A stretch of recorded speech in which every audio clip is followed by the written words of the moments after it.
우리 아이들이 커가면서 배우는 것 중 하나가 자전거 타는 것입니다. 몇 해 전에 아들 민건이에게 자전거 타는 방법을 제가 알려줬던 기억이 있습니다. 처음에는 이 아이가 균형을 잡지 못해서 굉장히 잘 넘어졌습니다. 그렇지만 지금 아주 잘 탑니다. 여러분 모두 잘 아시겠지만 자전거를 잘 탈 수 있는 비결은 균형을 잘 잡는 것이죠. 양손으로 핸들을 잘 잡고 몸의 균형을 잘 맞추는 것이 넘어지지 않고 자전거를 잘 탈 수 있는 비결입니다. 그 자전거 타는 원리입니다. 왼쪽으로 쏠리거나 넘어질 것 같으면 오른쪽으로 무게 중심을 오른쪽으로 해서 다시 균형을 맞추면 되는 것이죠. 반대로 이제 오른쪽으로 쏠려서 넘어질 것 같으면 이제 무게 중심 다시 왼쪽으로 해서 다시 균형을 맞추면 넘어지지 않고 아주 잘 탑니다. 나중에는 두 손을 떼고도 균형을 잡으면서 잘 탑니다. 이 원리를 우리 아이들이 잘 깨달으면 자전거를 잘 탈 수 있게 되는 것이죠. 이것을 균형의 원리라고 한번 이야기를 해보겠습니다. 이 균형의 원리를 우리 신앙으로 이렇게 가지고 올 수도 있습니다. 자전거를 잘 타는 원리의 포인트가 무게 중심을 컨트롤하는 오른손과 왼손에 있다면 우리 신앙의 원리 포인트도 성령과 예언이라는 것이 있습니다. 오늘 말씀의 제목이기도 하죠. 우리 19절, 20절을 다시 한번 읽어볼까요? 같이 한번 다시 읽겠습니다. 성령을 소멸하지 마십시오.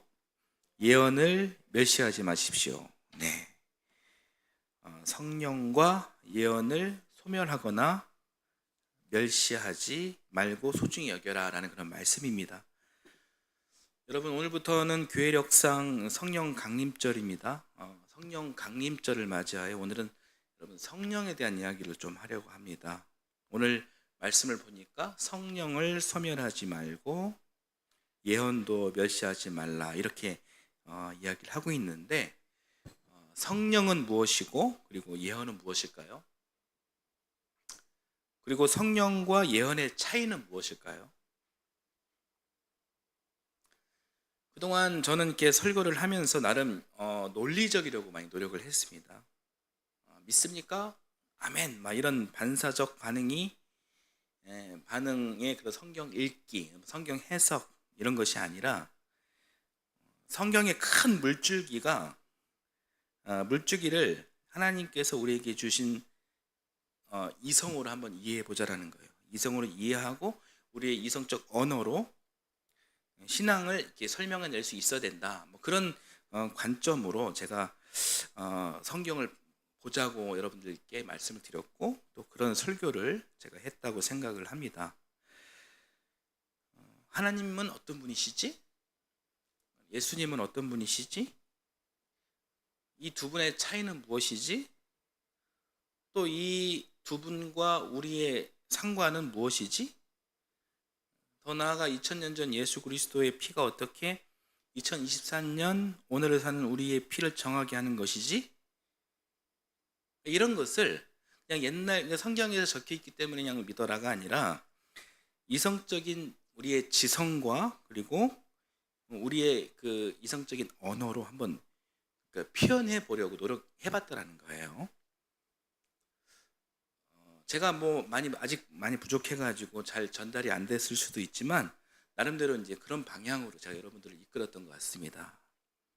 그냥 무조건 믿어라가 아니라 성경에서 일관되게 말하고 있는 논리가 있으니 그 논리를 통해 성경을 합리적으로 이해하려 했던 것이죠. 저는 이 과정이 굉장히 중요한 포인트라고 생각을 합니다. 왜냐하면 우리는 이성적인 생명체잖아요. 우리 이성이 믿어져야 진짜 믿어지는 것이고 그래야 내 믿음이, 내 마음이 더 잘 믿어지는 것입니다. 제가 지금까지 주고 말씀드렸던 그리고 앞으로도 계속 끊임없이 변함없이 말씀드리려고자 하는 성경의 큰 물줄기는 바로 이겁니다. 하나님의 사랑은 누구를 통해 드러났냐? 예수 그리스도의 죽음이다. 예수 그리스도의 죽음은 무엇에 대한 실증이냐? 하나님의 사랑이다. 이것이 아가페다. 따라서 이 진리를 믿는 우리는 아가페 사랑을 삶으로 실천하도록 노력해야 한다. 그래야 예수 그리스도께서 한편의 완성된 구원 드라마를 성취하신 것처럼 오늘을 산 우리들도 오늘 우리들의 무대에서 한편의 구원 드라마를 완성할 수 있다. 이 이야기를 제가 계속 할 겁니다. 앞으로도요.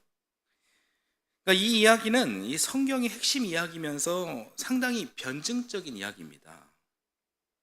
저는 창조주께서 우리에게 부여하신 자유의지, 그것이 이성이에요. 이 이성을 통해 성경을 보아야 한다고 생각하는 목사입니다. 성경이 합리적으로 이해가 돼야 한다고 생각합니다. 그러니까 판타지 소설이 아니라는 거예요. 창세기부터 요한계시록까지 성경이 말하려는 바가 있습니다. 일관된 큰 줄기, 거대한 줄기가 있다는 거예요. 그런데 그 큰 줄기를 무시하고 여기서 한 절, 저기서 한 절, 또 저기에서 또 한 절 이렇게 떼와가지고 이 구절, 이 한 절이 진리다 이렇게 외치며 문자 중심적으로 성경을 보는 방법론은 올바른 성경 읽기가 아니라는 거예요. 그것은요, 마치 굉장히 장엄한 숲에 가가지고요, 숲에 와가지고 자기 눈에 꽂힌 이 나무 한 그루를 가리키며 이 숲에는 이 나무 한 그루가 전부다 이렇게 외치는 무지와 같은 것입니다. 믿음에 대해 바울 사도는 로마서에서 이렇게 이야기를 하고 있어요. 마음으로 믿고 입으로 시인하면 구원받는다 이렇게 이야기를 하고 있죠. 그런데 똑같이 예수님의 제자인 야고보서에서 이렇게 이야기하고 있죠. 행함 없는 믿음은 죽은 믿음이다 이렇게 얘기해요. 그러니까 두 이야기를 문자적으로만 보면 완전히 서로 다른 이야기를 하는 겁니다. 바울이 맞나요? 야고보가 맞나요? 뭐가 맞는 것일까요? 어떤 상황에서는 바울처럼 적용하고 어떤 상황에서는 야고보처럼 적용해도 괜찮은 것일까요? 성경을 그렇게 봐서는 안 된다는 것입니다. 오늘 나눌 주제가 이 이야기가 아니기 때문에 더 이상 이야기는 안 하겠지만 성경 한 절 한 절에 갇혀서 읽는 그런 성경 읽기의 방법론이 아닌 성경의 큰 물줄기, 이 거대한 물줄기를 중심으로 이 한 장 한 절의 전후 맥락을 살펴 따져서 보는 방법론이 성경을 올바르게 보는 방법론입니다.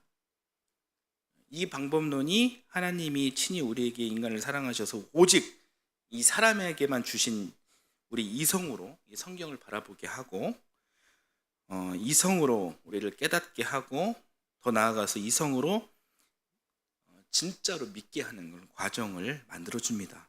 우리의 지성과 상식이 믿어져야 더 확실히 진심으로 그렇게 믿어지게 되는 것입니다. 그래야 억지로 믿지 않고 진짜로 믿는 것이 되는 것입니다. 결과적으로 이성적으로 믿는 믿음이 우리 신앙의 뼈대를 튼튼하게 해주는 것입니다. 제가 방금까지 말씀을 드렸는데요, 이렇게 성경을 보고 신앙으로 접근하는 형태가 여러분 오늘 설교 제목 한번 봐보세요. 오늘 설교 제목에 비추어서 생각했을 때 방금 말씀드린 그런 접근하는 형태가 여러분 성령인 것 같나요? 아니면 예언인 것 같나요? 이것은 예언이죠. 예언은 굉장히 중요합니다. 그래서 저 오늘 그 사도 바울은 본문에서 예언을 멸시하지 마십시오 이렇게 바울 사도가 이야기하는 것입니다. 그러나 여러분 그 신앙이라는 것은 아무리 논리적이라 할지라도 완벽할 수가 없어요. 무엇이 또 필요하겠습니까? 반드시 성령이 필요한 것입니다. 성령을 통한 감동이 있어야 하는 것입니다. 성령을 소멸하지 마십시오. 그래서 바울 사도가 또 한 축의 이야기를 이렇게 하고 있는 것입니다. 이 중요한 이야기를 어떻게 잘 설명해낼 수 있을까 고민하다가 문득 떠오른 그녀가 한 분 있습니다. 그녀가 누구냐면 우리 신혜정 집사님이에요. 여러분 모두 성령에 속한 사람들이고 소중한 사람들이지만 오늘 말씀을 좀 더 잘 이해하기 위해서 우리 신 집사님 이야기 하나 좀 해드릴게요. 우리 교회가 벌써 창립 6주년이 다 돼갑니다. 2017년 7월 23일에 창립을 했으니까 올해 7월 23일도 주일이더라고요. 이 주일이 창립 6주년이 됩니다. 여러분 이날 기억하시고 창립 6주년 우리 교회 행사 잘 준비할 수 있도록 합시다. 여하튼 지난 2017년 우리 당시 민주는 없었습니다. 배둥이 우리 강지영 사모와 또 민건이와 제가 이곳 동탄에 왔을 때가 생각이 납니다. 창립은 7월에 했지만 실제 교회를 시작한 것은 1월이었습니다. 정말 대책 없이 낯선 곳에 오게 되었습니다. 그때 이제 막 마음속에 든 감정은 두려움이었어요. 그래서 이때 우리의 기도 제목은요, 뭐 교회 성장, 부흥 이런 것이 아니었습니다. 뭐였냐면 하나님 동역자 한 사람만 보내주세요. 두 사람도 아니고 한 사람만 보내주십시오. 두렵습니다. 이렇게 기도했습니다. 아주 간절했죠. 저를 아는 모든 분들에게 그런 기도 제목을 제가 카톡으로 또 전화로 이렇게 보내드리고 말씀드리고 기도 요청을 했습니다. 그리고 제가 안양중앙교회 청년들과 좀 관계가 있어가지고요. 청년 몇 명을 동탄에 교회 현장에 초대해서 식사와 그리고 커피 대접을 했고 그 자리에서 이 청년들에게 동일한 그런 기도 부탁을 했었습니다. 정말 간절하게 부탁을 했습니다. 신지사님 기억나시죠? 네. 한 사람이라도 더 이렇게 기도해 줄 것을 바라며 그리했던 것이죠. 그런데 그 청년들 무리에 이제 막 결혼한 풋풋한 그런 신혼부부가 있었는데 그 부부가 우리 신혜정 이규호 집사님 가정이었습니다. 제가 이제 다시 말씀드리지만 제가 이 청년들에게 부탁한 것은 딱 이거였어요. 동역자 한 사람만 동탄 하이교회에 보내달라, 그런 기도 요청이었습니다. 이 청년들 중에 한 사람이라도 우리 교회를 오게 해달라는 그런 기도가 아니었어요. 절대 그래서도 안 되고요. 절대 그런 요청이 아니었습니다. 여하튼 그리고 나서 저 아내는 계속 기도했고 또 많은 분들께서 함께 기도해 주시니 기도의 열매가 나타나기를 간절히 바라고 있었는데 세상에 기도의 열매가 맺어졌습니다. 정말 딱 한 사람에게 이 성령의 역사가 일어난 것입니다. 그 사람이 바로 신혜정 집사님이셨어요.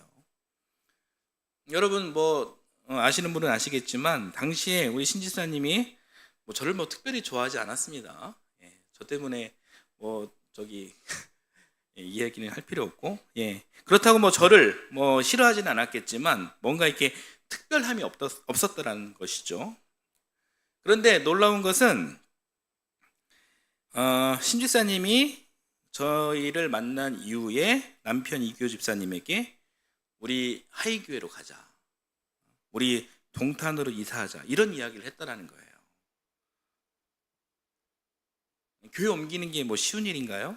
우리 이규호 집사님은 태어났을 때부터 안양중앙교회 그런 교인이었고 또 모교회고 또 자타공인 예비 장로님이신데 이 가정이 교회 옮긴다라는 것은 결코 쉬운 일이 아닙니다.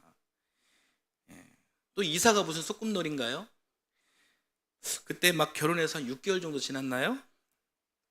전세자금 탈탈 털어가지고 전세 계약하고 잘 살고 있는데 아직 계약 기간이 한참 남았는데 기존 집이 빠지지도 않았는데도 불구하고 동탄 하이교회 근처에 자기네 살 집을 찾고 구하고 있는 모습을 보면서 별의별 생각이 다 들었습니다.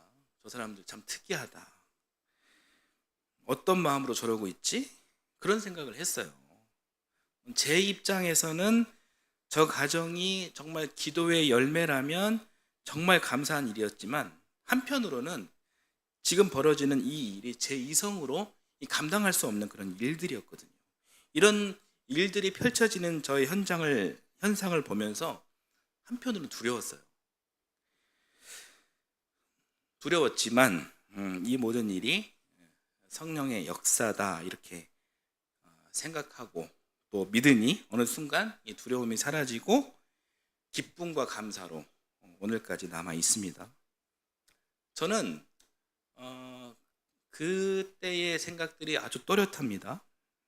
우리 신혜정 집사님으로부터 시작해가지고 이교 집사님에게 이르게 하고, 그리고 동탄 하이교회까지 이르게 한 이 성령의 이 사건을, 성령의 이 역사하심을 저는 평생 잊을 수가 없을 뿐만 아니라 이것은요, 제 신앙의, 제 목회에 대단히 중요한 자산으로 여기고 있습니다. 관련해서 하고 싶은 이야기가 많지만 시간 관계상 여기까지만 하겠습니다. 제 이 고백의 시작점, 이 신혜정 집사님은 성령의 사람이에요. 성령께서 이 딸에게 감동을 주셔서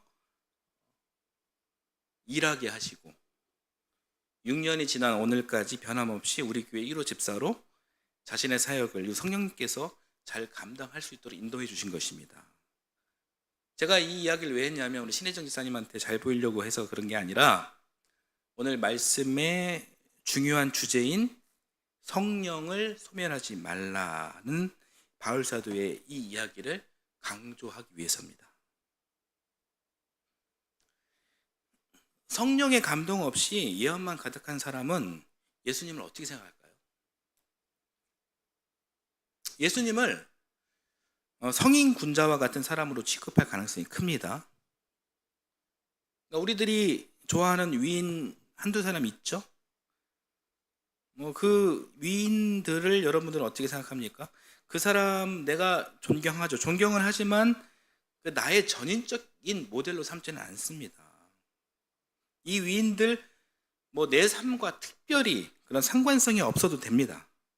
내가 그 사람을 선택해도 되고 안 해도 무방합니다. 그 사람을 통해서 내가 본받을 것이 있으면 그것만, 나에게 필요한 것만 그렇게 빼먹으면 되는 거죠. 나머지는 다 버려도 되는 겁니다. 그렇게 한다고 해서 누가 뭐라 할 사람도 없어요. 예언만 있는 사람은 예수님을 성인군자 같은 사람으로 취급할 가능성이 큽니다. 예수님 삶을 봤을 때 예수님의 모습이 다 마음에 들었겠습니까? 마음에 안 드는 부분도 눈에 들어오게 됩니다. 마음에 안 드는 부분은 자기의 편에 따라 그냥 버리는 거예요. 예수님의 전인적 삶을 수용하는 데 어려움을 겪게 됩니다. 그리고 자신의 정치적 수단으로 예수님을 이용하기도 합니다. 말은 번지르하게 잘합니다. 예수님이 어떤 분이신 줄 아십니까? 십자가를 지시고 부활 승천하신 분이십니다. 여러분 예수 그리스도를 믿고 여러분도 부활 승천하십시오. 이렇게 말을 잘해가지고 대중적인 그런 인기를 얻는 그 일을 목적으로 예수님 이름을 팔아먹고 다니는 사람들도 많습니다. 이런 부류의 사람들이 어떤 사람들이냐면 초대형 교회 목사들, 이 복음보다 사람 수, 건물 크기에 목숨 거는 사람들, 세습을 정당화하거나 물욕에 사로잡혀 사는 그런 사람들, 그런 사람들이 그런 부류입니다. 또 정치인들이 있습니다. 기독교인들의 한 표를 의식해서 예언의 박학다식함을 겉으로 표명하지만 전혀 복음대로 살지 않는 그런 정치인들이 굉장히 많죠. 이런 사람들의 문제는 예언은 있을 수 있지만 성령이 없다라는 거예요. 근데 더 정확하게 말하자면 이 사람들은 참 예언을 가진 사람들이 아니에요. 거짓 예언을 가진 사람들입니다. 왜냐하면 성령은요, 예언을 행하게 하는 힘이거든요.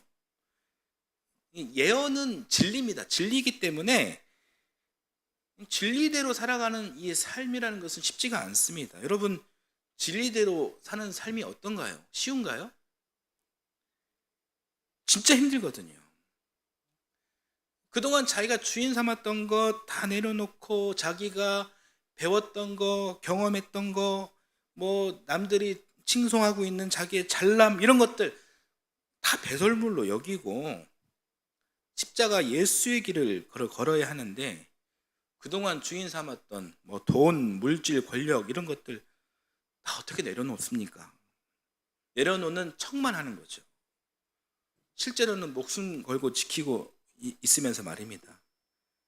이게 바로 성령의 감동이 없는 예언만 추구하는 사람들의 모습일 수 있다는 겁니다.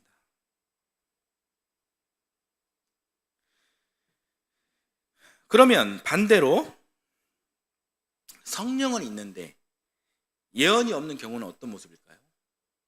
성령은 있어요. 근데 예언이 없다. 그러니까 진리가 무엇인지 모르는 가운데 성령의 역사하심만 강조한다는 거예요. 그러면 그 사람들은 현세를 포기합니다. 신비주의에 빠지게 된다는 거예요. 이단에 빠지기 쉬워진다는 겁니다. 로마서 3장 22절 말씀을 한번 읽어볼게요. 같이 한번 보겠습니다. 로마서 3장 22절. 그런데 하나님의 의는 예수 그리스도의 믿음과 모든 믿는 사람에게 미칩니다. 거기에는 아무 차별이 없습니다. 예, 여기에는 3주체가 나옵니다. 3주체 하나님, 예수 그리스도, 모두 믿는 사람. 다음 PPT 한번 보여주시겠어요? 하나님의 의, 예수 그리스도의 믿음, 그리고 모두 믿는 사람. 성경의 큰 맥락을 통해서 보면 이 각 주체, 이 세 주체의 특징이 있어요. 예전에 이 말씀 갖고 우리가 이야기를 나눈 적이 있어요. 하나님의 의는 아가페 사랑입니다. 그리고 예수 그리스도의 의는 믿음은 예수 그리스도의 믿음은 어떤 믿음이에요? 세상을 사랑하시되 끝까지 사랑하신 그 사랑이에요. 그러니까 예수 그리스도의 믿음은 하나님을 믿는 믿음의 최고봉이자 신실함의 정수가 바로 예수 그리스도의 믿음이 되는 것입니다. 그리고 모든 믿는 사람들이라고 했는데 이 사람들이 우리들이죠. 이 사람들이 무엇을 믿을까요? 이 사람들이 믿는 것은 자명합니다. 뭐냐면 하나님의 아가페의 사랑 그리고 예수님의 끝없는 그 사랑을 믿는 거예요. 그러니까 사람들은 어떤 믿음이 있어야 하느냐? 결론적으로 사랑을 통하는 믿음, 그것이 있어야 하는 것입니다. 그러니까 이것이 성경의 큰 물줄기예요. 이것이 예언이에요. 창세기부터 요한계시록까지 이 이야기를 하고 있습니다. 이 세 가지의 역할은 각각 다르지만 함께 하나의 주제, 하나님의 아가페 사랑, 이것을 노래하고 있는 거예요. 이것을 노래할 때 그때 구원이 성취된다는 거예요. 이것은 성경의 명쾌한 진리입니다. 참 예언입니다. 그런데 이 진리를 모르거나 무시해버리면서 다른 영역에서 구원을 찾으면 어떻게 되겠습니까? 다른 영역에서 성령을 부르짖으면 어떻게 되겠습니까? 예수 그리스도를 믿는다는 것은, 믿음 생활을 한다는 것은 오늘을 사는 이 삶과 무관할 수가 없거든요. 없는데 치열하면서도 구체적인 이 삶의 이야기를 제쳐두고 뜬구름 잡는 그런 이야기를 합니다. 이런 형태가 신비주의예요. 이 세상은 무료하다. 이 세상에서는, 이 삶에서는, 이 생애에서는 구원이 없다. 저 세상으로 가야 된다. 저 세상에 가야 구원을 얻는다. 이런 신비주의는 이 삶을 포기하게 만든다는 것이죠. 그러면서 이단에 빠지게 하는 것입니다. 오늘 우리에게 주어진 삶 속에서 최선을 다해 정말 이 아가페를 해도 시간이 모자란데 자꾸 이 삶과 영을 분리해가지고요, 이질감을 갖게 하는 거예요. 오늘의 삶을 망치게 합니다. 예언 없는 성령은 바로 그런 것이라는 거예요. 더 정확하게 표현해서 성령은 예언이 있을 때 작용하는 것입니다. 예언이 이정표라면 성령은 엔진입니다. 우리들은 자동차겠죠. 예언이 없음에도, 이정표가 없음에도 어떤 영이 작용해서 그 사람의 삶을 지배한다면 그 사람은 온전하고 참된 길로 나아갈 수가 없게 되는 것입니다. 그런 역사가 일어난다면 그 역사는 성령의 역사가 아니라 악령의 역사, 사탄의 역사라는 것입니다. 여러분, 따라서 성령과 예언 중 무엇이 더 중요합니까? 그런 차원이 아니죠. 그런 차원의 이해가 아니고 이 두 가지가 균형이 잘 잡힐 때 정말 건강하고 온전한 신앙생활을 할 수 있다는 것입니다. 자, 오늘 본문을 다시 한번 읽어볼게요. 같이 읽겠습니다. 성령을 소멸하지 마십시오. 예언을 멸시하지 마십시오.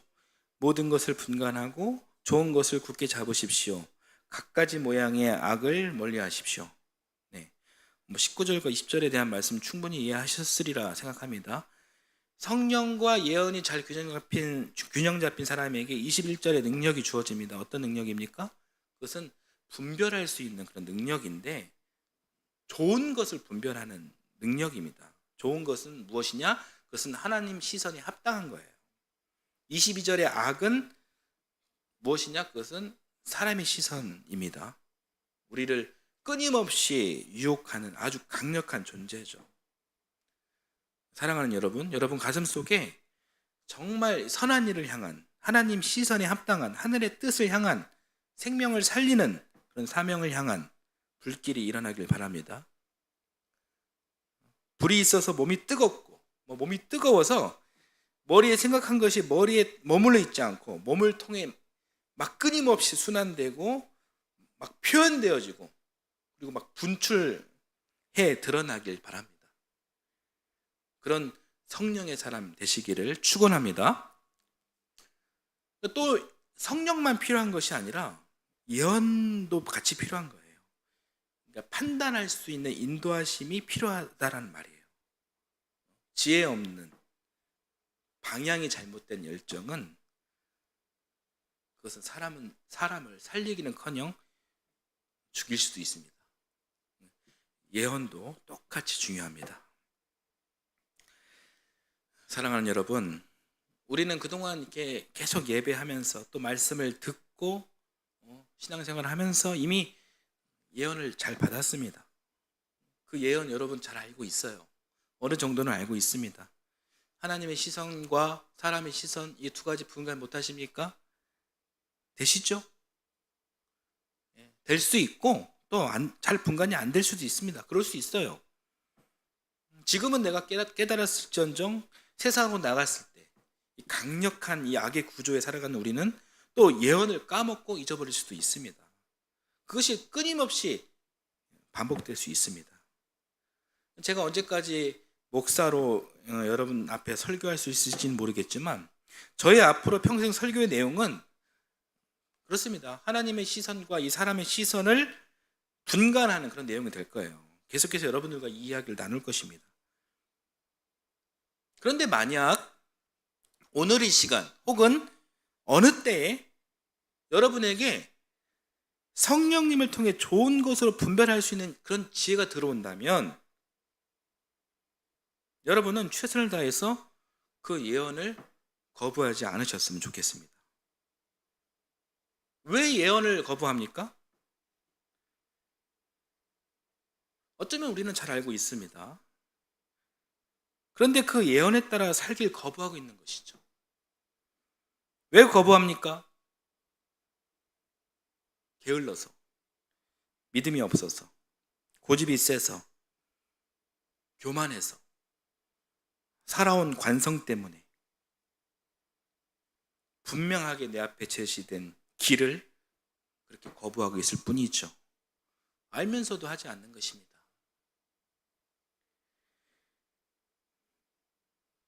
여러분, 교회를 위해 헌신하는 일에 좀 더 신경 써주시길 부탁드립니다. 교회 공동체는 함께 만들어가는 곳입니다. 다들 마음은 있죠. 주일 성수하는 일, 교회 재정에 보탬이 되는 일, 여러분들 마음 이해하고 존중하는데 왜 그 일이 쉽지 않을까요? 21절 말씀에 따르면 모든 것을 분간하긴 하였는데 좋은 것을 굳게 잡고 잊지를 못합니다. 그것은 아는데 아는 대로 살아내지 못합니다. 이때는 예언이 필요할 뿐만 아니라 성령이 필요한 거예요. 성령을 소멸하지 않고 예언을 멸시하지 않는 여러분 되시길 빕니다. 모든 것을 분간하고 좋은 것을 굳게 잡는 여러분 되시기를 빕니다. 오늘 여러분 삶을 한번 이 시간 돌아보셨으면 합니다. 여러분에게는 지금 성령이 필요한 때입니까? 아니면 예언이 필요한 때입니까? 여러분의 신앙생활을 한번 되돌아보십시오. 성령이 필요한 때입니까? 예언이 필요한 때입니까? 알지 못하고 분간하지 못하는 것이 문제입니까? 아니면 알고 분간하면서 굳게 붙잡지 못하는 것이 문제입니까?